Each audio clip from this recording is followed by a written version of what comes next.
Bonjour, aujourd'hui nous allons aborder de façon simple un sujet connu de toutes les entreprises, la déclaration de TVA. Cette TVA, vous la trouvez sur les factures d'achat, de vente, sur les tickets de caisse. Cette TVA, vous allez devoir la collecter, vous allez devoir la déduire et bien sûr, vous allez devoir la payer à l'État. Je vous invite à voir ou à revoir cette vidéo. Cela facilitera certainement la compréhension de ce qui va suivre. Nous allons aborder la déclaration de TVA CA3. C'est la déclaration la plus utilisée. C'est la déclaration de TVA la plus connue. La CA3 est le nom d'un CERFA, d'une déclaration qui va être envoyée à l'administration fiscale. CERFA étant les initiales de Centre d'enregistrement et de révision des formulaires administratifs. Plus simplement, c'est un formulaire administratif réglementé. Qu'est-ce que l'on va trouver dans cette déclaration CA3? C'est très simple. Les informations principales que l'on va trouver sont la TVA collectée et les TVA déductibles. Petit rappel sur la TVA collectée. Lorsque vous facturez à un client des biens ou des services, vous allez devoir ajouter la TVA. Par exemple, sur une prestation à 2 000 € hors taxe et sur la base d'un taux de TVA à 20%, vous allez devoir faire une facture TTC de 2 400 €. Vous comprenez que vous allez avoir 400 € de TVA qui ne vous appartiennent pas. Ces 400 €, c'est la TVA collectée, compte 44 571. De notre côté, lorsque vous achetez des biens, des services ou des immobilisations, vous avez également de la TVA. Par exemple, si vous achetez du matériel informatique, vous allez payer le montant TTC à votre fournisseur. Mais vous allez pouvoir déduire le montant de la TVA payée à ce fournisseur. C'est pour cela que cette TVA est enregistrée en TVA déductible. Je récapitule. Pour un mois donné, la somme des TVA collectées de l'entreprise moins la somme des TVA déductibles sur immobilisation moins la somme des TVA déductibles sur biens et services égale la TVA à payer. Et si les TVA déductibles sont supérieurs à la TVA collectée, le résultat est négatif. Cela s'appelle un crédit de TVA à reporter.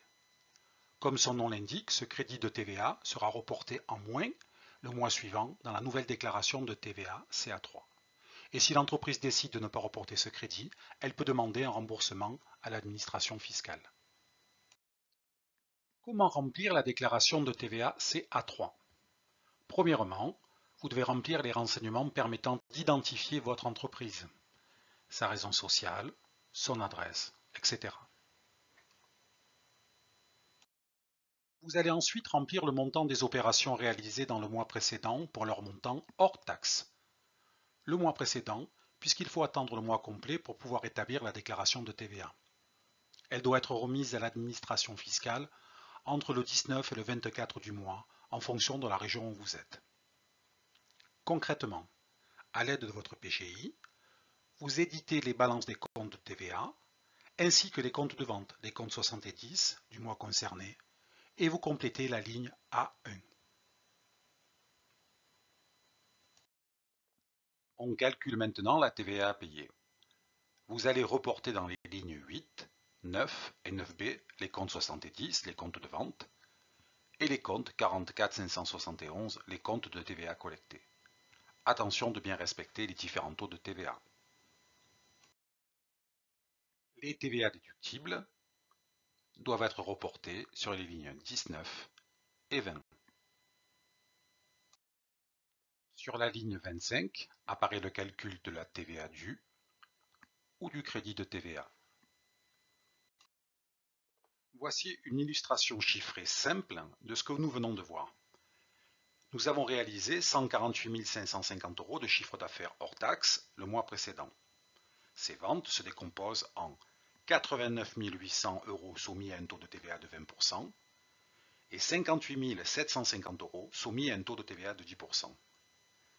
Les TVA collectées correspondantes, compte 44 571, sont égales à 17 960 et 5 875. Les achats d'immobilisation ont fait apparaître une TVA déductible sur IMO, compte 44 562, de 1 021 €. Les achats de biens et de services, une TVA déductible sur autres biens et services, compte 44 566, de 13 630 €. Nous obtenons une TVA due, une TVA payée, compte 44 551, de 9 184 €. On termine cette vidéo par l'écriture comptable correspondant à votre déclaration CA3. Vous devez solder les comptes de TVA, c'est-à-dire les TVA collectés qui apparaissent dans votre balance au crédit doivent être enregistrés au débit. C'est l'inverse pour les TVA déductibles. Enfin, pour la TVA décaissée, pour équilibrer le total débit avec le total crédit, je vous rappelle, c'est le principe de la partie double, vous ne pouvez qu'enregistrer le compte 44 551 au crédit. Et si ma déclaration avait fait apparaître un crédit de TVA, réfléchissez, tout ce que je viens de vous dire il y a quelques secondes reste valable. Je suis sûr que vous allez trouver seul le bon enregistrement comptable. À bientôt.